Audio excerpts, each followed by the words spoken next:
विनायक जय है, भाग विधाता जय है, जय है। पंजाब सिंध गुजरात मराठा द्राविड़ उत्कल बंगा। पूरा नहीं आता है। जनमन गण नायक जय हे भारत भाग विधाता जय हे, जय हे, जय हे। पंजाब सिंध गुजरात मराठा जय हे, जय हे।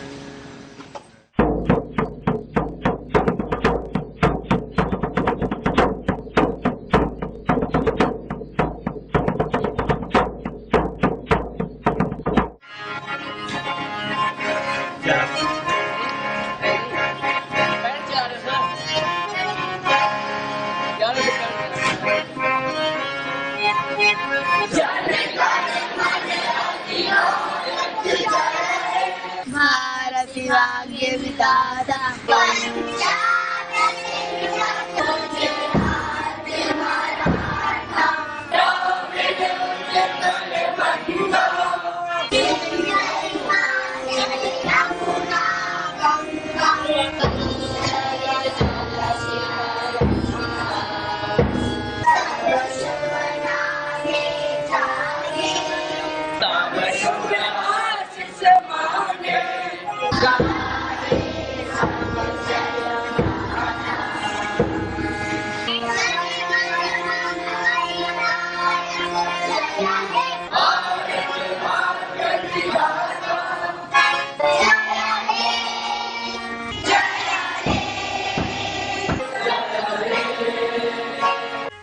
Of all the great religions of the world, the strangest is the weird faith of the Hindus. Dominating more than half the Indian people, Hinduism is not merely a form of worship, it is a way of life. Into the many inner mysteries no white man is allowed to penetrate. Into the bizarre beliefs of Hinduism none can be converted, for the Hindu must be born, and born again, and yet again, until the weary duplication of his earthly lives is halted in nirvana, the Hindu heaven of eternal peace.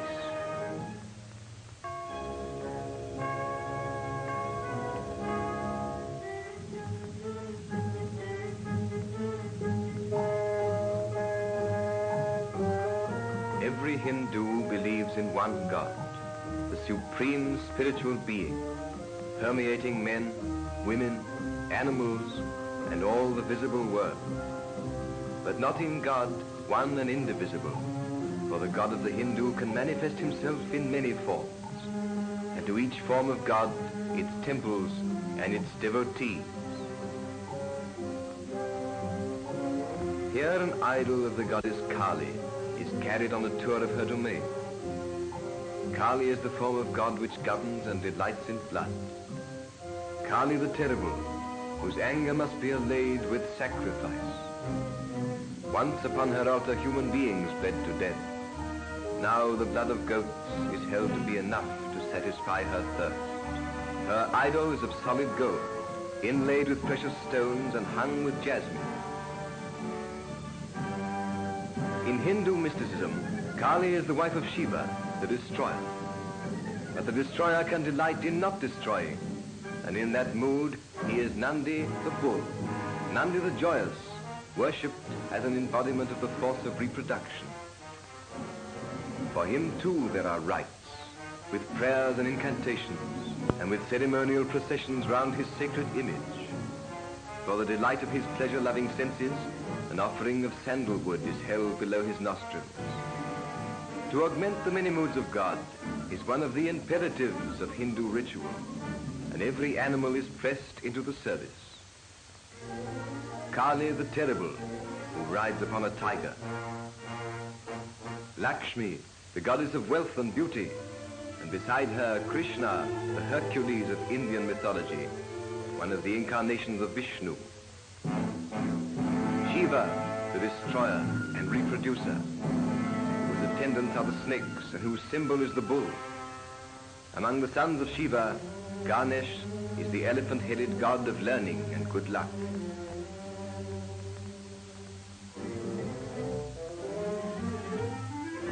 for the forms of God to exercise their powers upon, there must be demons like this, the demon of Mysore, who legend relates was slain by Kali.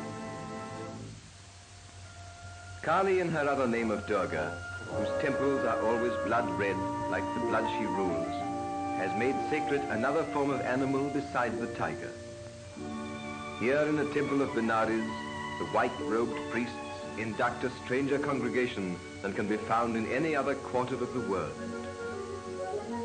At certain hours of the day, the piping of a flute invokes the tribe of incarnated gods, the sacred monkeys, dwellers in the temple who are prayed to as the descendants of the god Hanuman and regularly fed with lumps of sugar. Hanuman in religious Hindu history was a monkey who befriended Vishnu, God the Preserver, when as Rama he came down to earth in human form. So long as the legend of Hanuman persists, the monkeys will be worshipped in this blood-red temple of Benares.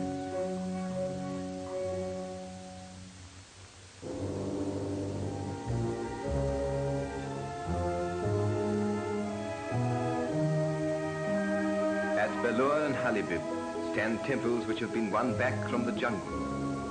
Built more than 1,000 years ago, they were in time engulfed by the encroaching undergrowth. For hundreds of years they were a legend. But recently, the Maharaja had the ground cleared of the giant jungle weed, and the temples became again the houses of Hindu worship. Once more an acolyte daily makes the round of these sacred precincts, tolling the handbell which is used to scare away the evil spirits. The outside walls are richly carved with incidents from Hindu legend, so rich that not one panel resembles any other, and the labor must have occupied the lifetime of 1,000 masons. Nothing else can so well illustrate the baffling complexity of Hindu faith. For the one God of the Hindus, beginning simply enough with a trinity of beings, then betakes himself a multitude of wives, begets children as divine as he is, descends to earth in many forms, and there makes friends and enemies who by association become half divine, and so on in a vast, bewildering variety of invention. In all the modern world, there is no parallel to such complexity of faith. There has been nothing like it since the pantheism of the ancient Greeks and Romans. Here the sadhus, holy men of India, sit upon the temple steps, indifferent to the shimmering relentless heat, meditating on the many Hindu forms of God.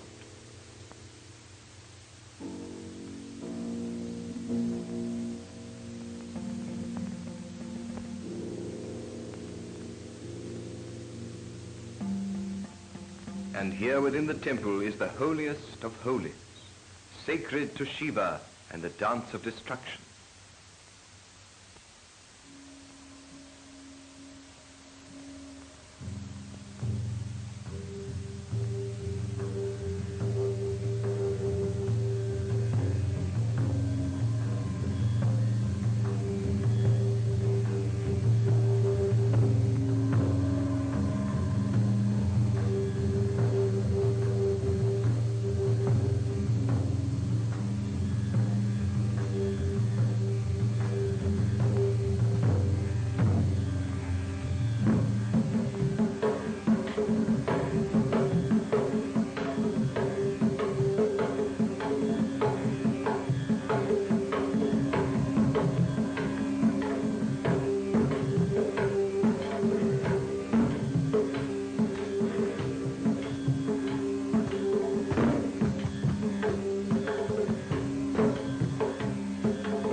At Agra is the Temple of Love, the Taj Mahal, the world's most beautiful memorial, and in itself most beautiful by moonlight.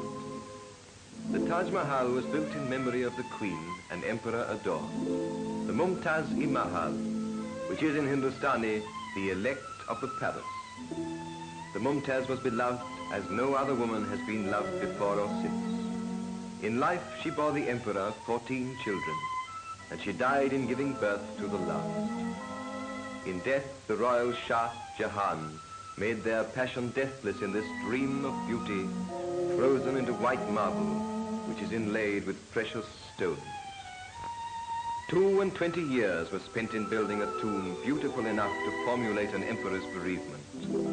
And according to a Jesuit who visited this part of India at that time, the designer of the Taj Mahal was a Venetian jeweler. It may well be so, for this mausoleum is the jewel of all architecture, the supreme expression of human gratitude for happiness.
It wasn't the first British Darbar in Delhi, but it was certainly the biggest and perhaps the most significant. On 7th of December 1911, King George V and Queen Mary of Great Britain led a huge procession from Salimgarh near the Red Fort to the Coronation Park, a large dusty plain to the north of the city. After a journey to India by sea, they had arrived by train from Bombay to be formally acknowledged as Emperor and Empress of India. It was the first visit of a British monarch to India, literally the jewel in his crown. After receiving a 101-gun salute, the royals led the way, followed by the Viceroy, Lord Hardinge, and other officials. Then followed several hundred of the subcontinent's Maharajas, Rajas, and Nawabs, whom the British referred to as chiefs, led by the Nizam of Hyderabad, Usman Ali Khan.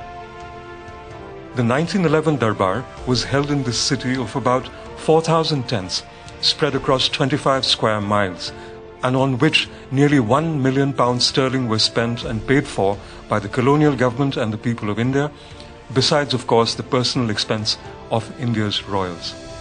But the Darbar was also remarkable for two other reasons.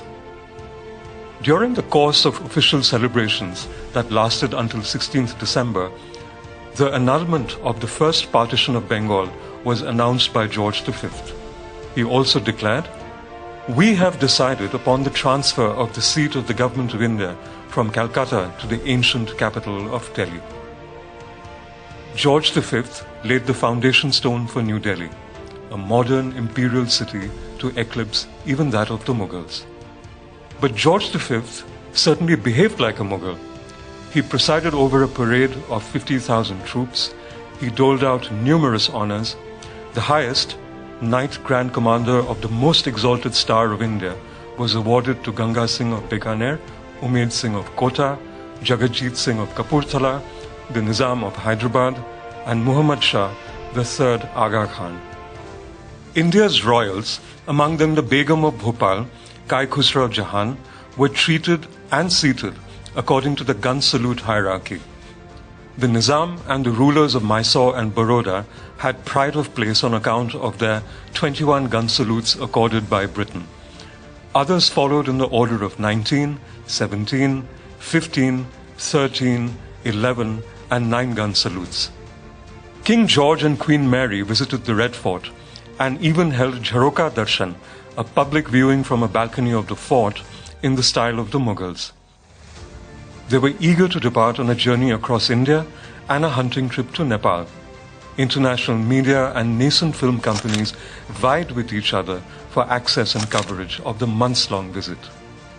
But underneath all this simmered a resentment.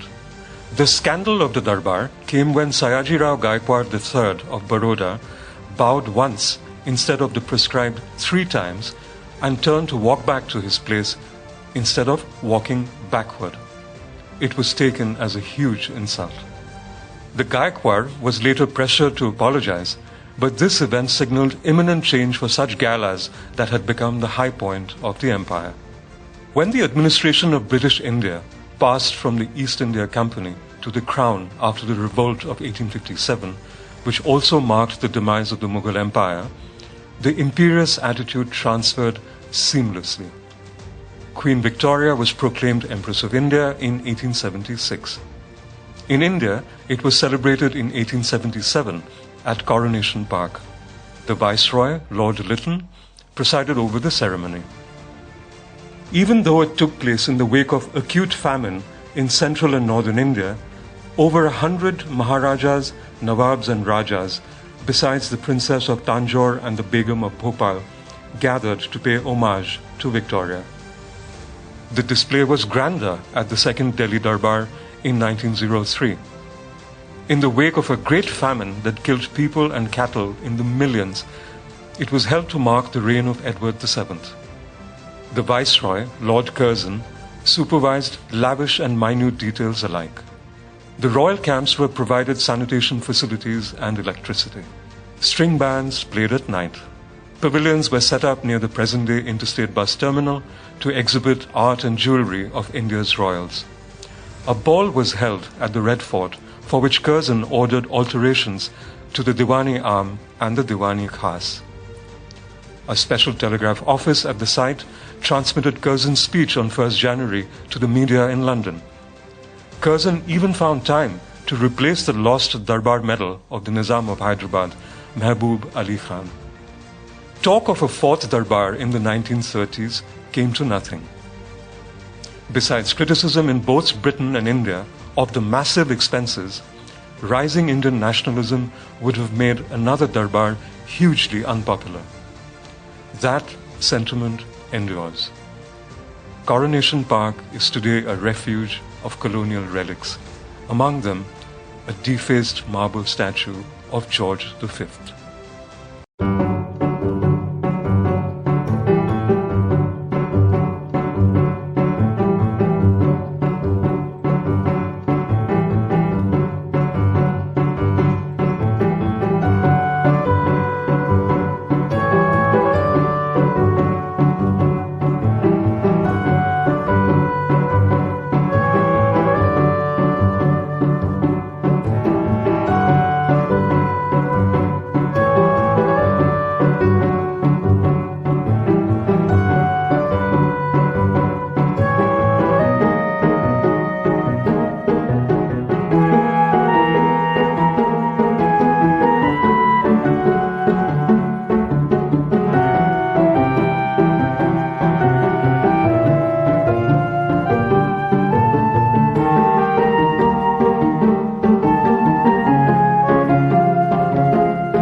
India's national pride rose in revolt.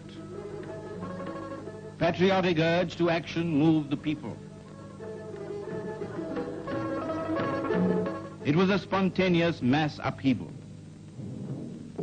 The temper of the people rose, and so did the temper of the alien government.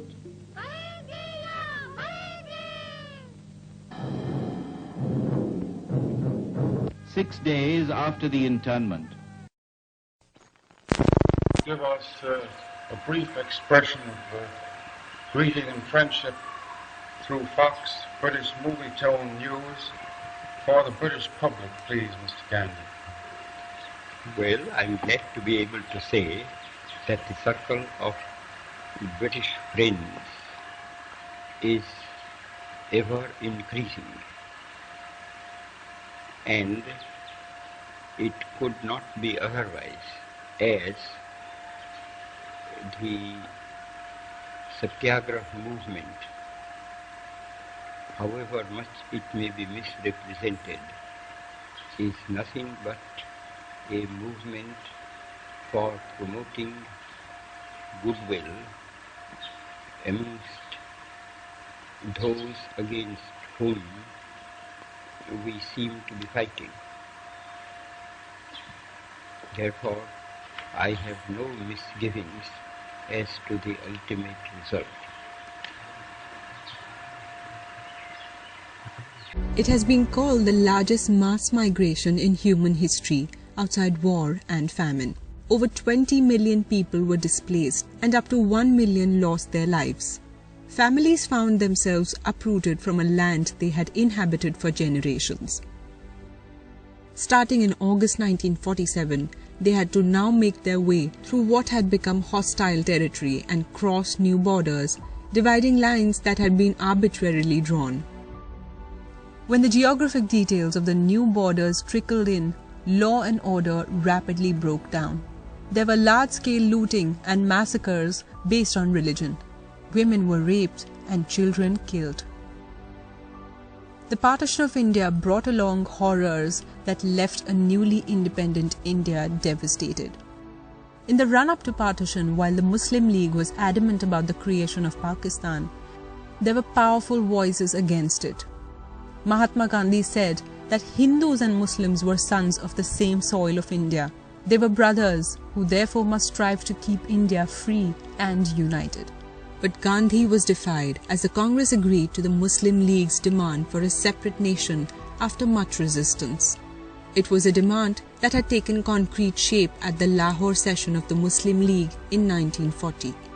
During his presidential address there, Muhammad Ali Jinnah had said, "Muslims are a nation according to any definition of a nation, and they must have their homelands, their territory, and their state. We wish to live in peace and harmony with our neighbors as a free and independent people." Until the first half of the 1940s, the demand for separate statehood for the Muslim-majority provinces of northwestern India was limited to political debates and negotiating tables. But when the Muslim League saw that the creation of Pakistan did not find easy acceptance with Indian political leaders or the British, Jinnah announced a nationwide protest. 16th of August 1946 was declared Direct Action Day, and Muslims were asked to suspend all businesses. Rallies and meetings were to be held all over the country to explain the League's resolution. What followed has made historians trace the origin of partition to a single day. After that, the division of the country seemed inevitable. On the 16th of August in Calcutta, against an existing backdrop of communal tension, the direct action or general strike took on a violent character and riots broke out. Though the rampage was started by the League, the main victims were the Muslims of the city, as they were outnumbered by their Hindu adversaries. Within just 72 hours, more than 5,000 people lost their lives, and 1 lakh residents were left homeless. Retribution followed, as this prompted a wave of rioting in Noakhali, a district in eastern Bengal where Muslims were overwhelmingly in the majority. Hundreds of Hindus died in the violence here. From Bengal, the riots soon spread to Bihar and United Provinces, and finally and most savagely to Punjab. Fear, hatred and distrust were palpable across the subcontinent. This gave a fresh impetus to the Muslim League's demand for a separate nation. The rising communal fury forced the Congress to accept partition. Even the British believed that the creation of Pakistan was warranted for a peaceful and quicker transfer of power. In order to determine exactly which territories to assign to each country, in June 1947, Britain appointed Cyril Ratcliffe to chair 2 boundary commissions, one for Bengal and one for Punjab. But drawing the boundary proved to be extremely contentious and created an overwhelming refugee crisis in the newly constituted dominions. Millions of people made their way across the line that divided the subcontinent into 2 new nations. Families were torn apart, hundreds of thousands were massacred in communal violence, and millions were rendered homeless. And so, rising out of the ashes of partition from irreconcilable political divisions, a new India was born. Delhi, Bombay, Madras, Calcutta, Lahore, all these are big cities, and therefore, having come under the influence of the West, having been made also, Delhi perhaps accepted, having been, but not New Delhi, having been made also by the English. I then thought of a little essay, I suppose I should call it, which was in French, and it was translated for me by an Anglo-French friend. And he was a philosopher. He was also an unselfish man. And he said he befriended me without my having known him, because he always sided with the minority. And I was, that is my countrymen, in a hopeless minority. Not only hopeless minority, but a despised minority. If the Europeans of South Africa will forgive me for saying so. We were all coolies. I was an insignificant coolie lawyer. At that time, we had no coolie doctors. We had no coolie lawyers. I was the first in the field. nevertheless a coolie. You know perhaps what is meant by the word coolie. But this friend, his name was Cobb. His mother was a Frenchwoman. His father was an Englishman. And he said, I want to translate for you a French story.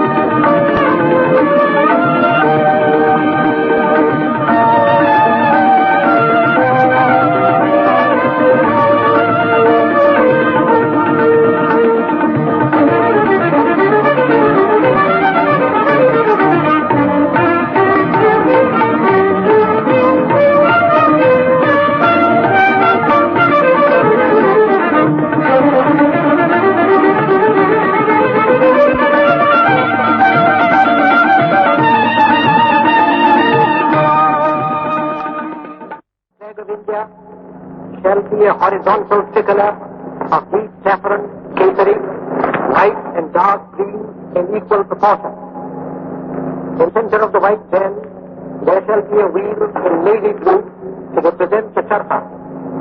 The design of the wheel shall be that of the wheel chakra with a pair on the basis of the axle of Ashoka. West today is despairing of multiplication of atom bombs, because a multiplication of atom bombs means utter destruction, not merely of the West, but it will be a destruction of the world. If you want to give a message again to the West, it must be a message of love. We have opposed patience to fury, quietness of spirit to bureaucratic tyranny. With what result? That the transition is being effected in such an orderly and dignified way.